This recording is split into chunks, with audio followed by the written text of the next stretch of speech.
All right, good afternoon, everyone. Welcome to the second installment of The Mix. We're actually here on location today. Somewhat on location. On location. I mean, we're still at the church, but we're in JJ's truck. Yeah, we actually headed over to Auburndale High School today. We were feeding the teachers over at AHS. We do that the first Monday of every month. So we were there, we're going to shoot, but we kind of on the way over said we'll just wait till we get to the parking lot and to be able to kind of check out to see what's happening. Yeah, so great day yesterday. We had a lot of fun. And just so you know, if you missed the first installment, the mix or the remix or whatever, name it whatever I call it on Sunday morning, you know. Chris named it the remix yesterday up on stage. It sounded like an 80s rap band. I didn't know what was going on. No. I was just making up names. I couldn't remember. So anyway, this is the second installment of the mix. And so basically our whole idea is to share a little bit about what happened over the weekend, but then also share about some stuff that's coming up for the week. So, yeah. Well, let's talk about last week a little bit, though, Chris, because on top of launching a new series, Finding Your Way Back to God, we also launched groups, which is kind of a big deal for you because that's what you oversee. But I'm interested in knowing this. Not only do you lead groups, but you're in a group yourself. Right. So how was your first week of group? It was great. We had a lot of fun, a lot of lively discussion. I can't give you the specifics of that discussion because what happens in group stays in group. Should. So anyway, but it was a good discussion. I think it's going to be a really good study for us, and so it was a lot of fun. Good deal. I know you had good discussion. Did you have good food too? We did. It was actually in my group we alternate like who cooks a meal, and so last week was actually my week. So. I went all out. I took some meatballs, poured them in the crock pot, poured some sauce over it, so everybody else brought the other stuff. That's awesome. That's like the Chris Neff special. It is the Chris Neff special. I've seen it really that a is. couple of times. Yeah. You might have. Places. If you worked on staff here, you've had that at least twice. That's right. That's right. This week. So anyway. It's a lot of fun. In fact, we're also doing an online group this time around. So, in fact, if you want, you can still get involved in one of our groups. You can go to rpcgroups.org and you can get signed up, whether it's the online group or whether you want to, get any of our other groups that still have room available in them. They would love to have you. The group leaders would love to get you kind of caught up and just right back involved in the conversation with everyone else. So by the way, while we're filming this, especially if you're watching this live, I know not everyone's able to do that, but if you're watching live, one of the goals of this particular kind of live shot that we do on Monday afternoons is if you have questions about the message, in a little bit Chris is going to ask a couple of questions about the message yesterday, but maybe there's something that was said or something that we hit on that you're like, hey, I got a question about that. Yesterday we were privileged to have Luke and Tracy Hammer with us, getting ready to be missionaries, and maybe you have some questions about the Hammers or whatever. If we're shooting live and if you have a question you want to ask, feel free to just comment down below. We have a snap producer of the show that's watching everything. Normally he's behind the camera, but since we're in the vehicle today, he's actually over my shoulder. He's kind of going to be out of shot, but Josh is back there. Yeah, usually I sit back there, but that's right. He let me sit up front just so I could be on camera. By the way, I do have to give him props because he figured out how to put the phone up there and actually prop it up so that we could. So he was doing his executive producer job. That's very right. Well That's today, right. so. That's right. But Chris, we're at Auburndale High School, which we do that every month. But we also have started to announce there's been a change in dates for the barbecue. This is a big deal for us. Tell us a little bit about that. We announced this yesterday. Because of the hurricane, we had to postpone the Bloodhound barbecue, but we've rescheduled that. And so on Friday, October 20th, we're going to be doing the 10th annual Bloodhound barbecue. If you don't know what that is, basically every year at usually the first home game, obviously this year that's not what it's going to be, but usually the first home football game, we serve a barbecue meal to the all the teachers and the staff and their families of Auburndale High School. And so we rescheduled that for the 20th. We're actually going to be serving from 5:30 to 7. And so we really need like 2 shifts of volunteers to help out with that.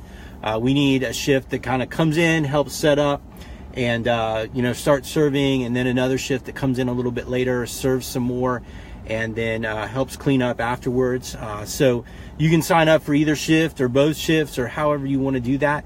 And also, if you volunteer, Auburndale High School is gracious and they let us stay as guests for the football game. So you get in the football game for free as well. So if you'd like to help us out with that, you can actually email jj@ridgepointchurch.org, and we'll follow up with you, get you all the details, and as we get a little bit closer to that. So just a great way to be able to serve the community and just kind of love on the teachers and the faculty at Auburndale High School. So definitely, and also if you want to get, one of our big goals as a church is to be plugged into the community. We announced this the last couple of weeks, but we've been able to take over a ministry here locally where we feed students in the Auburndale area, actually at the Auburndale Rec Center. This is the first and third Thursday of the month, and if you want to help out with that, either through helping out in serving or maybe even helping out financing that as we're getting pizza and stuff for them, if you would just email josh@ridgepointchurch.org to help out. We've kind of rebranded that. It's called Rec Serve now. So if you want to help out in any way with Rec Serve, email josh@ridgepointchurch.org and he'll be able to get connected with you about that.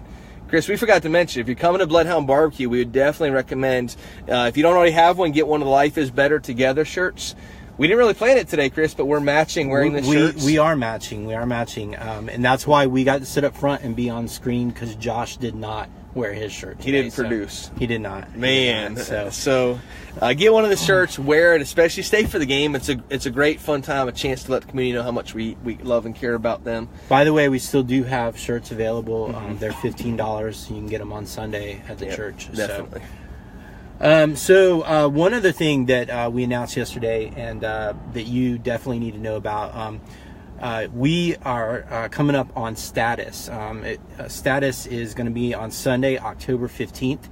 And if you don't know what Status is, basically it's an opportunity for us as a staff and as the leadership of the church, basically to share just kind of where God's leading us next as a church. And we get a little bit more time to do that. We don't always have time to do that on Sunday morning.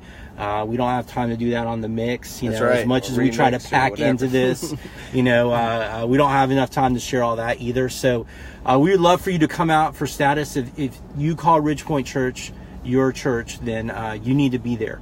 It's going to get started at 5. So this is Sunday, October 15th.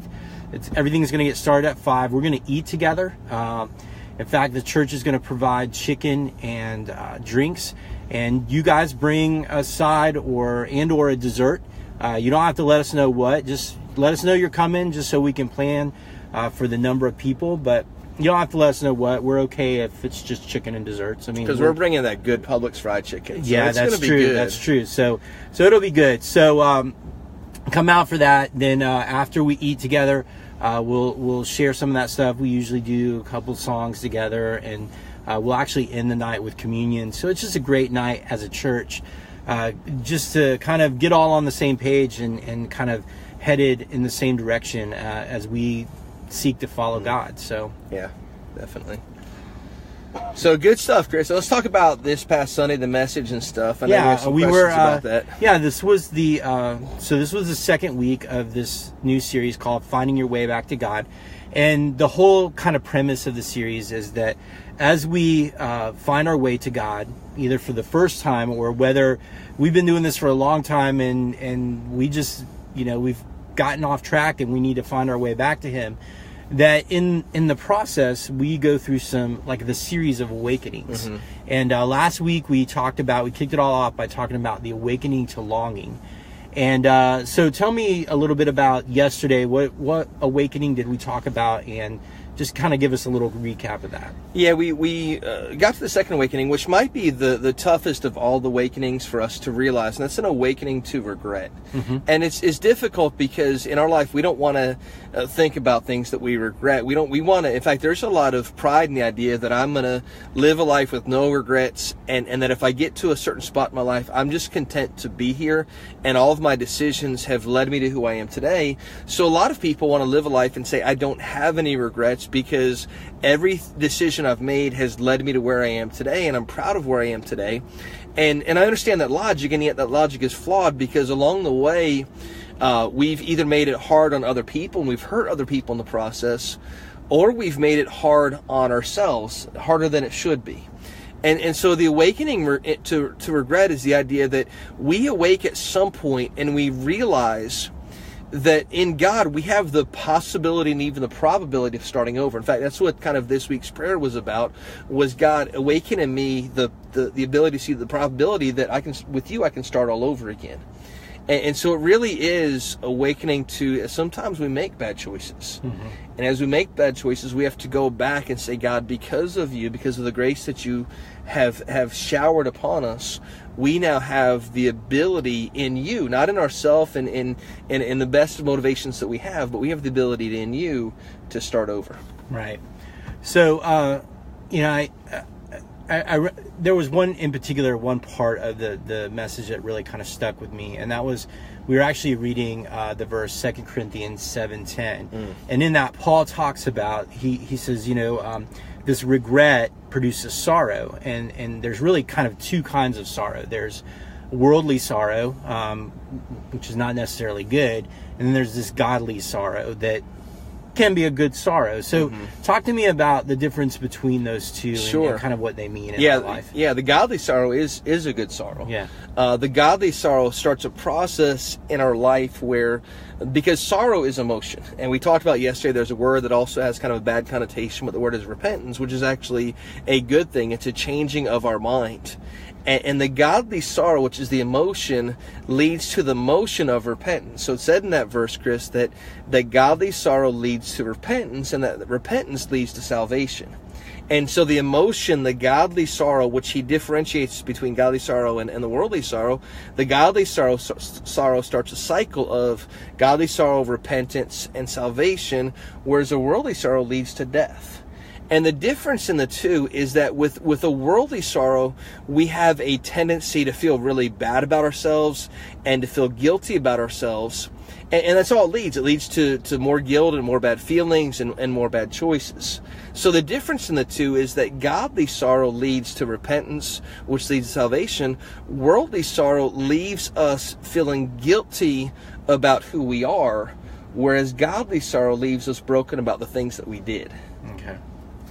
Well, I don't know. It was just I just love this series. I love this idea and all of these awakenings. I mean, whether it's us going through this process, or maybe we know someone who kind of is kind of working their way back toward God, and watching them go through these awakenings. I think it's just huge, and I'm eager to hear. We were talking about my group. I'm eager to hear what our discussion is going to be about tonight. So. So thanks for sharing that. I think that's about all for the mix that's today. It. There's a lot of brokenness in our world today, so we need to realize the need for that brokenness. So that's all right. The mix. Thanks for checking it out. I don't know. Anything else, Josh? Did you guys make a reference to Luke and Tracy and everything they have going on?